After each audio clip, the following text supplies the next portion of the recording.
Hello my dear student and welcome to Gyanganj online classes. ये जो है क्लास बाबू फर्स्ट शिफ्ट और क्वेश्चन जो सेट है ये डी है। मेरे द्वारा इसको कंप्लीट डिस्कशन किया जाएगा, तो आप मेरे साथ बने रहें और लास्ट तक मिलाकर देख सकते हैं कि आपने फर्स्ट शिफ्ट में कितने प्रश्न आपके सही हो रहे हैं। ठीक है, चलिए अब समय को गंवाते नहीं और क्लास शुरू करते हैं। आज का जो पहला क्वेश्चन ये है, सेट का पहला क्वेश्चन कि परंपरा का मूल्यांकन शीर्षक पाठ के अनुसार साहित्य के निर्माण में किसकी भूमिका निर्णायक है। तो इसका जो जवाब होगा बाबू, सही जवाब आपका हो जाएगा ऑप्शन नंबर ए, यानी कि प्रगतिशील मनुष्य की भूमिका इसका सही जवाब हो जाएगा। अगला क्वेश्चन है कि अमरकांत का जन्म कहाँ पर हुआ था। तो अमरकांत का जन्म उत्तर प्रदेश में उत्तर प्रदेश में ही हुआ था, गोरखपुर में। अगला क्वेश्चन है कि नागरी लिपि शीर्षक पाठ कहाँ से लिया गया है।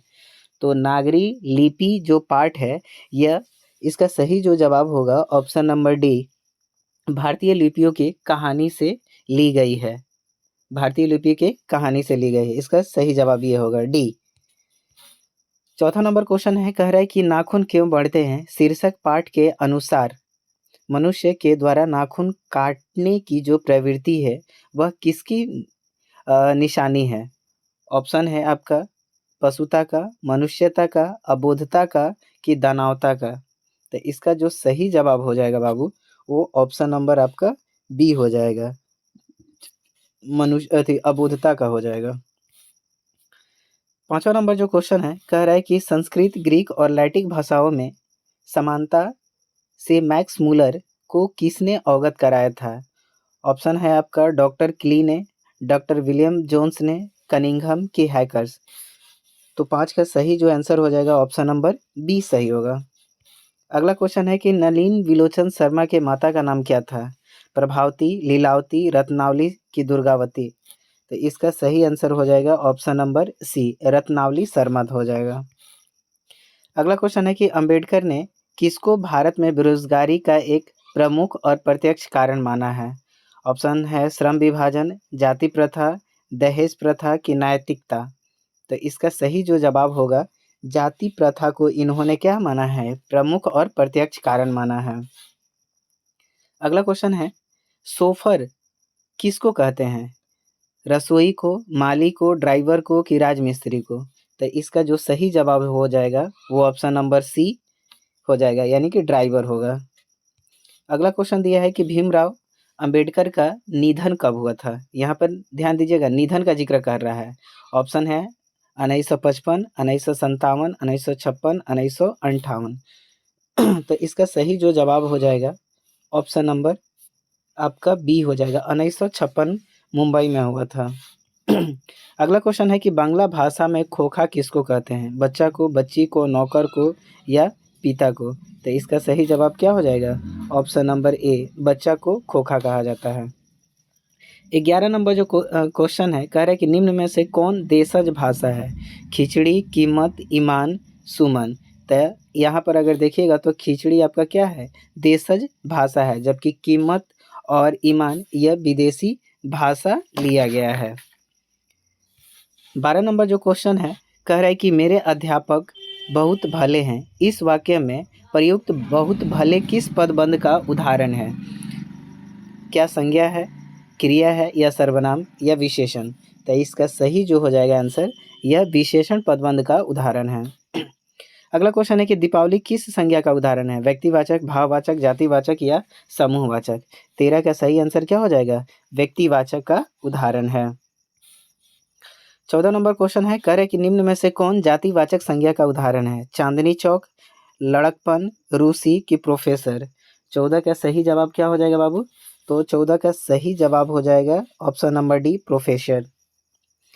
अगला क्वेश्चन दिया है कि तेल किस संज्ञा का उदाहरण है। जातिवाचक, समूहवाचक, द्रव्यवाचक या भाववाचक। तो 15 का सही आंसर हो जाएगा आपका यह द्रव्यवाचक संज्ञा का उदाहरण है।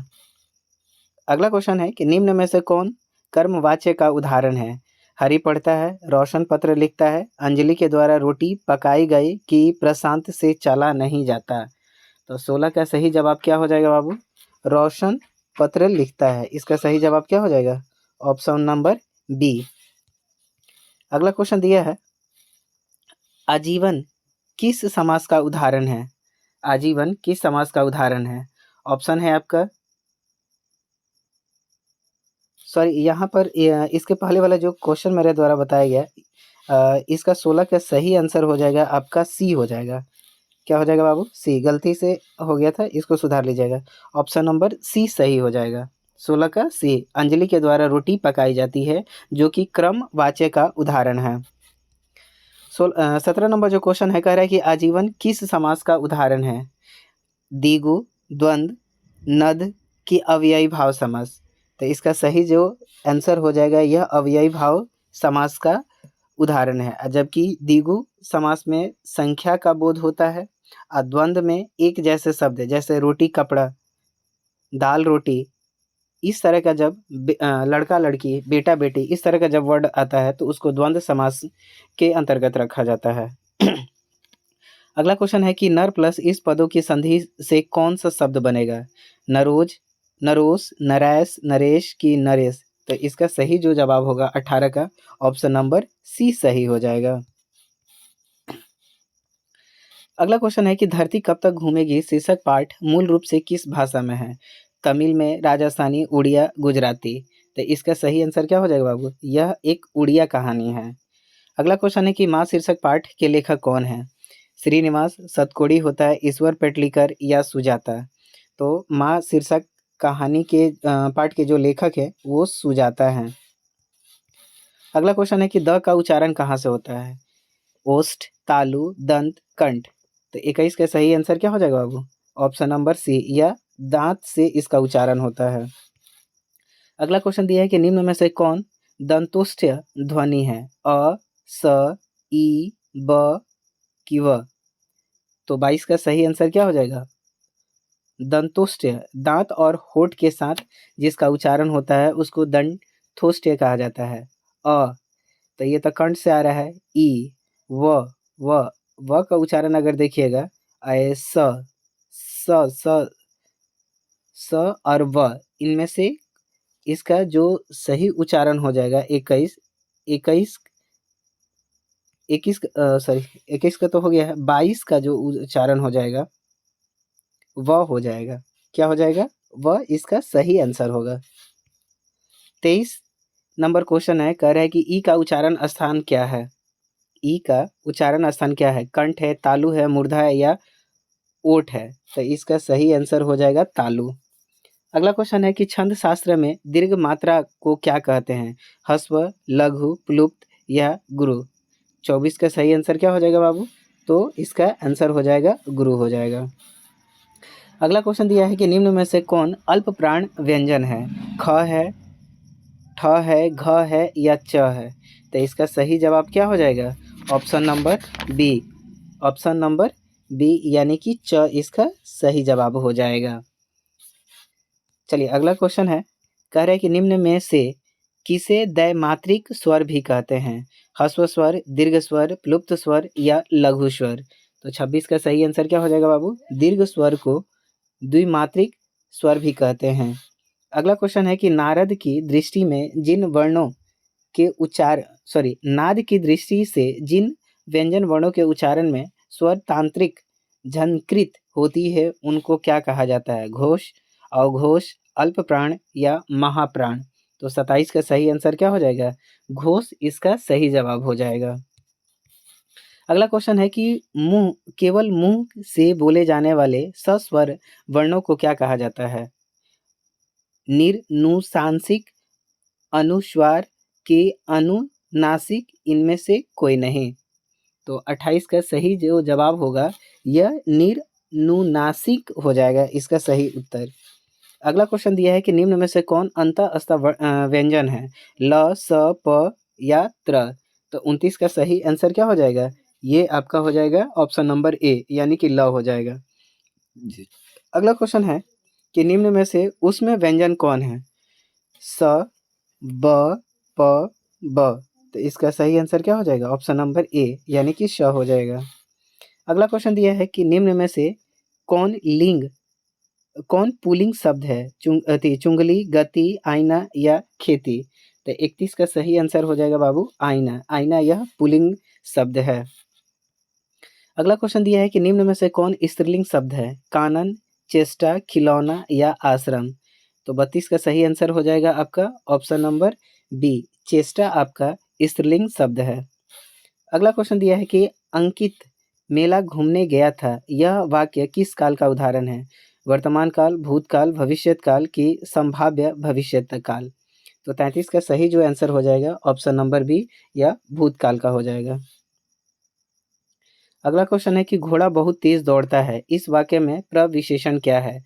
घोड़ा है, बहुत है, तेज है या दौड़ता है?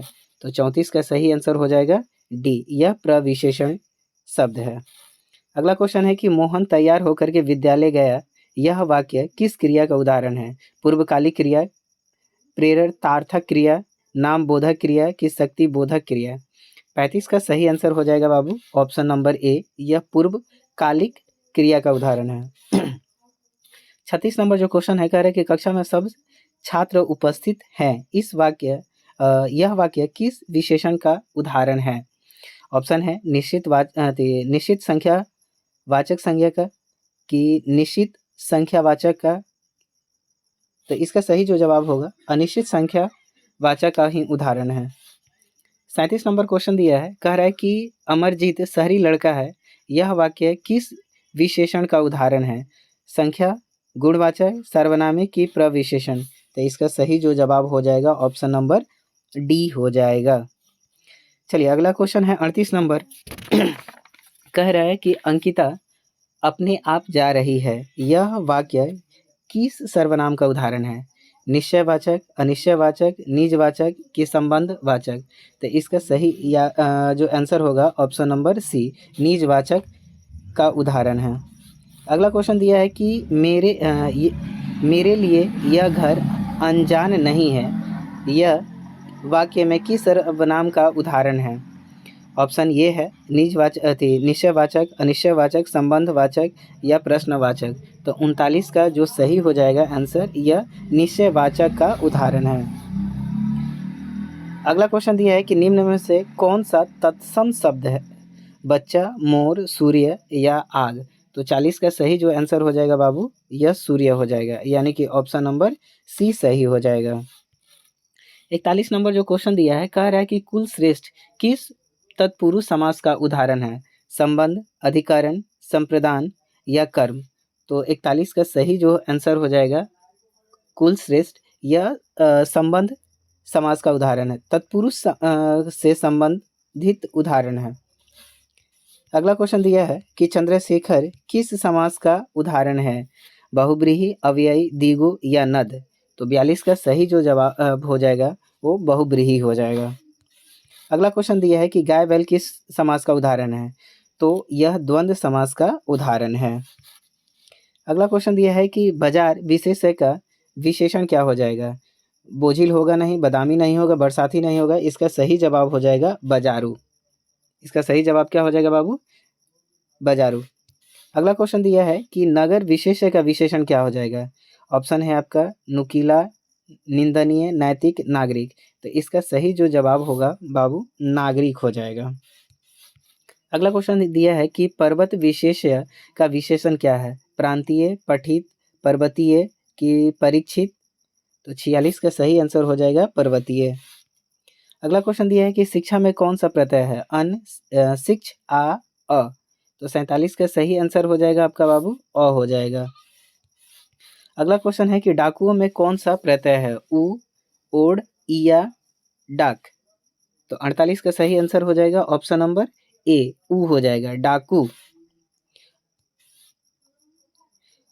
49 नंबर क्वेश्चन कह रहा है कि हसोड़ में कौन सा प्रत्यय है? ओढ़, आकू, आड़ी, आलू?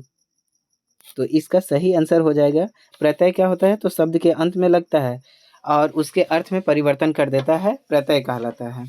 तो यहाँ पर इसका सही आंसर ए हो जाएगा। अगला क्वेश्चन है कि अवकाश में कौन सा उपसर्ग है? अव, अ, अभि, काश? तो इसका सही आंसर हो जाएगा ऑप्शन नंबर सी। 51 नंबर जो क्वेश्चन है, इस प्रकार से है। कह रहा है कि दही वाली मंगमा शीर्षक पाठ के अनुवादक कौन हैं? ऑप्शन है आपके बी आर नारायण, धर्मवीर भारती की राजेंद्र प्रसाद मिश्र। तो दही वाला मंगमा कहानी के जो अनुवादक है यह राजेंद्र प्रसाद मिश्र इसका सही जवाब हो जाएगा। अगला क्वेश्चन है कि माँ शीर्षक पाठ में माँ जी मंगू की मौत को किससे छुटकारा मानती हैं? प्राकृतिक से, आपदा से, अप्राकृतिक से कि दर्दनाक रूप से? तो इसका सही जो जवाब हो जाएगा प्राकृतिक रूप से। अगला क्वेश्चन है कि नगर शीर्षक पाठ में बली अमाल अपनी लड़की पाप्ती को मदुरै के अस्पताल के किस विभाग के बाहर बैठी प्रतीक्षा कर रही हैं? तो इसका सही जो जवाब हो जाएगा बहिरंग रोगी विभाग के सामने खड़ी थी। अगला क्वेश्चन है कि Notebook of Malte Laurids Brigge उपन्यास के लेखक कौन है? Rainer Maria Rilke, Dharamvir Bharati, Joseph Rilke की जीवनानंदन दास? तो 54 का जो सही जवाब हो जाएगा वो ऑप्शन नंबर ए हो जाएगा, रेनर मारिया रिल्के। अगला क्वेश्चन है कि बनलता सेन गुप्ताकृति को 1952 में श्रेष्ठ काव्य ग्रंथ का पुरस्कार किसके द्वारा प्रदान किया गया था? तो इसका सही जो जवाब हो जाएगा निखिल बंग रविंद्र साहित्य सम्मेलन के द्वारा। अगला क्वेश्चन दिया है कि कविताओं की चर्चित श्रृंखला कवि ने कहाँ से निम्न में से कौन सा शीर्षक कविता ली गई है? भारत माता, स्वदेशी, हिरोशिमा या अक्षर ज्ञान? तो इसका सही जो जवाब हो जाएगा हिरोशिमा हो जाएगा। अगले क्वेश्चन पर बढ़ते हैं। अगला क्वेश्चन है कि निम्न में से कौन शीर्षक कविता हमारी बेपरवाहियों के बाहर विपरीत परिस्थितियों से लगातार लड़ते हुए बढ़ते जाने वाले जीवन का चित्रण प्रस्तुत करता है? हमारी नींद, अक्षर ज्ञान, भारत माता, मेरे बिना, तुम प्रभु? 57 का सही जो आंसर हो जाएगा अक्षर ज्ञान हो जाएगा। अगला क्वेश्चन है कि निम्न में से कौन सम्मान कवि कुंवर नारायण को प्राप्त है? व्यास सम्मान, लोहिया सम्मान, कबीर सम्मान कि सभी? तो इसका सही जवाब हो जाएगा इनमें से सभी सम्मान उनको मिला था। अगला क्वेश्चन है कि जीवनानंदन दास हीरानंद वात्स्यायन अज्ञेय के द्वारा निम्न में से कौन सा उपन्यास नहीं लिखा गया है? यहाँ पर ध्यान दीजिएगा कौन नहीं लिखा गया है, तो इसका सही जो जवाब हो जाएगा शेखर एक जीवनी इनके द्वारा नहीं लिखा गया है। अगला क्वेश्चन दिया है कि जनतंत्र का जन्म शीर्षक पाठ में जब जनता कोपाकुल को भ्रिकुटी चढ़ाती है तब क्या होता है? वह फूल बरसता है, राजा का राजारोहण होता है कि चारों तरफ खुशहाली छा जाती है कि भूडोल होता है और बवंडर उठते हैं? 60 का सही आंसर हो जाएगा ऑप्शन नंबर डी। अगला क्वेश्चन दिया है कि कवि सुमित्रानंदन पंत ने भारत माता का कैसे चित्रण प्रस्तुत किया है? विलासिता, यथार्थ, श्रृंगात्मक या वीरतापूर्वक? तो 61 का जो सही आंसर हो जाएगा विलासितापूर्ण प्रस्तुत किया है। अगला क्वेश्चन दिया है कि कवि बद्री नारायण चौधरी प्रेमघम के अनुसार किस प्रवृत्ति के विकास के चारों ओर हुआ है? दास प्रवृत्ति, भक्ति प्रवृत्ति? तो इसका सही आंसर हो जाएगा बाबू भक्ति प्रवृत्ति का है, प्रभु भक्ति प्रवृत्ति का हुआ है। कवि घनानंद के अनुसार प्रेम का सिद्धांत क्या है? एक निष्ठता, संपूर्ण समर्पण, छल और कपट की जरूरत के अनुसार व्यवहारिक की अवसरवादिता? तो 63 का सही जो जवाब हो जाएगा ऑप्शन नंबर ए, एक निष्ठता और संपूर्ण। अगला क्वेश्चन है कि कवि रसखान ने पठित पाठ में राधा कृष्ण के प्रेम में युगल का वर्णन किया है? चौपाई में, दोहा चौपाई में कि सोहा सोरठ में कि कुंडलिया में? तो 64 का जो सही आंसर हो जाएगा ऑप्शन नंबर डी हो जाएगा। हरस शोक ते रहो निहारो नाही मान अपमाना किस कविता से उद्धृत है? राम नाम बिनु बरथे जगिनामा, करिल के कुंजन ऊपर बारो कि जो नर दुख में दुखी ना मानो, प्रेम आईनी श्री राधिका? तो 65 का जो सही जवाब हो जाएगा ऑप्शन नंबर आपका डी हो जाएगा। अगला क्वेश्चन है कि महात्मा गांधी का सबसे बड़ा हथियार क्या था? तो आप जानते हैं अहिंसा और सत्याग्रह, इसका सही जवाब हो जाएगा। अगला क्वेश्चन है कि नौबत खाने में इबादत शीर्षक पाठ के अनुसार काशी किसके स्वर पर जगती है? मुर्गा के स्वर, बुलबुल के स्वर, के संगीत के स्वर की कोयल के स्वर? तो 67 का सही जो जवाब हो जाएगा यह संगीत के स्वर से जगती थी, बुलबुल हो जाएगा। क्या हो जाएगा? बुलबुल हो जाएगा। अगला क्वेश्चन दिया है कि वह आदमी नया गरम कोट पहन करके चला गया, विचार की तरह कविता संग्रह के कवि कौन है? विनोद कुमार शुक्ल या यतीन्द्र मिश्र? तो इसका सही जवाब हो जाएगा यतीन्द्र मिश्र। अगला क्वेश्चन है कि अविनियो में एकांत रचनात्मक प्रवास का अवसर किसको प्राप्त है? अशोक वाजपेयी, यतीन्द्र मिश्र को, कि रश्मि वाजपेयी, की महात्मा गांधी को? तो इसका सही जवाब हो जाएगा यतीन्द्र मिश्र। बिरजू महाराज का जन्म कहाँ हुआ था? दिल्ली, लखनऊ, कोलकाता, काशी? तो 70 का सही आंसर हो जाएगा काशी। अगला क्वेश्चन है कि हिंदी साहित्य की भूमिका की रचना है कौन? हजारी प्रसाद द्विवेदी की, महात्मा गांधी की, रामविलास शर्मा की, गुणाकर मूले की? 71 का सही आंसर हो जाएगा गुणाकर मूले। अगला क्वेश्चन है कि अपरिहार्य शब्द का अर्थ क्या होता है? तो अपरिहार्य का अर्थ होता है कि जिसे छोड़ा ना जा सके, अनिवार्य, ये हो जाएगा। अगला क्वेश्चन है कि सहजात प्रवृत्ति का अर्थ क्या होता है? तो सहजात प्रवृत्ति का अर्थ होता है कि जन्म के साथ पैदा होने वाली वृत्ति या स्वभाव, यानी कि आपका क्या हो जाएगा? ऑप्शन नंबर डी सही हो जाएगा। ऑप्शन नंबर डी सही हो जाएगा। अगला क्वेश्चन पर बढ़ते हैं बाबू। अगला क्वेश्चन कुछ इस प्रकार से कह रहा है कि अधोलेख का अर्थ क्या होता है? तो इसका सही जो आंसर हो जाएगा ऑप्शन नंबर ए ही हो जाएगा, अत्यंत प्राचीन और प्रारंभिक लेख। अगला क्वेश्चन है कि उर्वशी के रचनाकार कौन है? कुंवर नारायण, रामधारी सिंह दिनकर, जीवनानंद दास की, वीरेन डंगवाल? तो इसका सही जवाब हो जाएगा रामधारी सिंह दिनकर। अगला क्वेश्चन है कि सारस पक्षी को अन्य किस नाम से जाना जाता है? भांडकी, तीतर, क्रॉच, कबूतर? तो 76 का सही आंसर हो जाएगा आपका, ये क्रॉच के नाम से भी इसको जाना जाता है। अगला क्वेश्चन है कि लौट करके आऊंगा फिर शीर्षक पाठ के रचनाकार कौन है? जीवनानंदन दास, सुमित्रानंदन पंत, प्रेमघन, के रामधारी सिंह दिनकर? तो इसका सही जो आंसर हो जाएगा, इसका लौट करके आऊंगा शीर्षक पाठ के रचनाकार कौन है? तो इसका सही जवाब हो जाएगा बाबू कौन? जीवनानंदन दास हो जाएगा। क्या हो जाएगा इसका सही जवाब? ऑप्शन नंबर ए हो जाएगा। अगला क्वेश्चन है कि शिक्षा और संस्कृति शीर्षक पाठ के लेखक के रचनाकार कौन है? यतीन्द्र मिश्र, महात्मा गांधी? तो इसका सही जो जवाब हो जाएगा यह महात्मा गांधी हो जाएगा। अगला क्वेश्चन है कि बहादुर शीर्षक पाठ की विद्या है क्या? कहानी है, निबंध है, कविता है या साक्षात्कार है? तो 79 का जो सही आंसर हो जाएगा यह कहानी है। अगला क्वेश्चन है कि भारत माता शीर्षक पाठ के रचनाकार कौन है? वीरेन डंगवाल, सुमित्रानंदन पंत, कुंवर नारायण या रेनर मारिया रिल्के? तो 80 का सही जो जवाब होगा सुमित्रानंदन पंत हो जाएगा। अगला क्वेश्चन दिया है बाबू कि निम्न में से कौन यर्ण स्वर संधि का उदाहरण है? ऑप्शन आपका है सदैव, महेंद्र, यद्यपि, भोजनालय? तो इसका सही जो जवाब हो जाएगा ऑप्शन नंबर बी सही हो जाएगा, महेंद्र। अगला क्वेश्चन है कि निम्न में से कौन व्यंजन संधि का उदाहरण है? पितृ, चंद्रोदय, के अहंकार, की महाौष? तो इसका जो सही उत्तर हो जाएगा चंद्रोदय हो जाएगा। अगला क्वेश्चन है कि निम्न में से कौन विसर्ग संधि का उदाहरण है? निश्चल, नयन, नदीस, की नारीश्वर? तो 83 का जो सही जवाब हो जाएगा ऑप्शन नंबर बी हो जाएगा। अगला क्वेश्चन है कि जब एक व्यंजन अपने सामान्य अन्य व्यंजन से मिलता है तब उसको क्या कहा जाता है? संपृक्त, द्वितीय, ए बी दोनों, की इनमें से कोई नहीं? तो 84 का जो सही जवाब हो जाएगा option number B, sorry C हो जाएगा, इनमें से दोनों हो जाएगा।